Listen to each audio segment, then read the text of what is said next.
Un petit village encore endormi au pied du massif des Vosges. 6 h du matin, Jean-Luc Bachet quitte son domicile de Salles pour son travail, à 70 km de là, près de Strasbourg. Ici, pour travailler, c'est compliqué? C'est compliqué, oui, c'est vraiment une vallée verte, on va dire. Il n'y a pas vraiment d'emploi.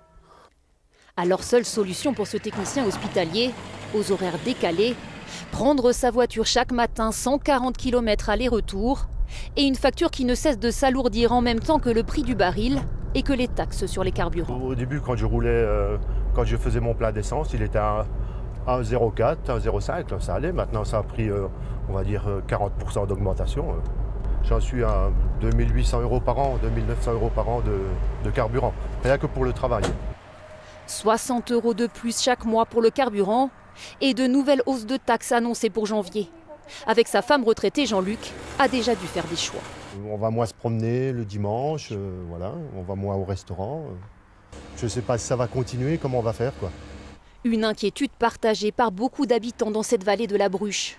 L'impression d'être pénalisé par les taxes sur le carburant, presque puni d'habiter en zone rurale. Le problème, c'est que tout déplacement coûte cher, sans compter les pneus, l'entretien de la voiture.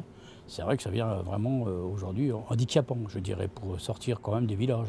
Face au problème, un groupe de députés de La République En Marche a déposé un amendement à la loi de finances. L'idée, compenser en partie la hausse des carburants pour les habitants des zones rurales. Est-ce que c'est une prime mobilité emploi pour les actifs des territoires ruraux? Est-ce que c'est plutôt un renforcement des différents crédits d'impôt qui existent, par exemple, pour acheter ou des aides pour acheter des véhicules électriques? Une idée qui, à Salles, intéresse un maire qui a vu des habitants partir du village face au coût des transports.